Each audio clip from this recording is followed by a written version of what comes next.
మాతృదేవతాభ్యో నమః, పితృదేవతాభ్యో నమః, శ్రీ గణేశ శారదా గురుభ్యో నమః, శ్రీమాత్రే నమః. శ్రీ వేదగాయత్రి జ్యోతిష్యాల యూట్యూబ్ ఛానల్ వీక్షకులందరికీ నమస్కారం.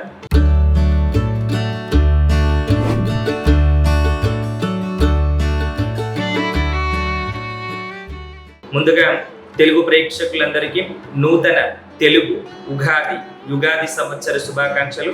స్వస్తి శ్రీ విశ్వావసునామ సంవత్సరం, ఉత్తరాయణం, చైత్రమాసం, వసంత ఋతువు. ఈ ఉగాది నూతన సంవత్సరంలో, ఈ విశ్వావసునామ సంవత్సరంలో మేషరాశి వారి యొక్క రాశి ఫలితాలు ఏ విధంగా ఉన్నాయో ఈ వీడియోలో తెలుసుకుందాం. మేషరాశి వారి యొక్క ఆదాయం 2, ఖర్చు 14, రాజ్యపూజ్యం 5, అవమానం 7. ఈ మేషరాశి వారికి ఈ నూతన ఉగాది సంవత్సరం విశ్వావసునామ సంవత్సరంలో చేసేటువంటి పనులన్నీ కూడా కాస్త ఆలస్యమయ్యేటువంటి అవకాశం ఉంది.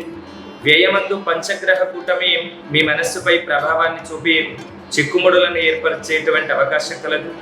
మీకు చేతికి అందినటువంటి అవకాశాలు మీరు కోల్పోయేటువంటి అవకాశం ఉంది.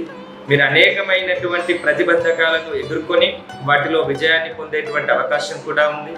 ఏ విషయాన్ని కూడా తేలికగా తీసుకోకూడదు. ప్రతి విషయంలో ఆలోచించి నిర్ణయాలు తీసుకోవాల్సినటువంటి అవసరం ఉంది.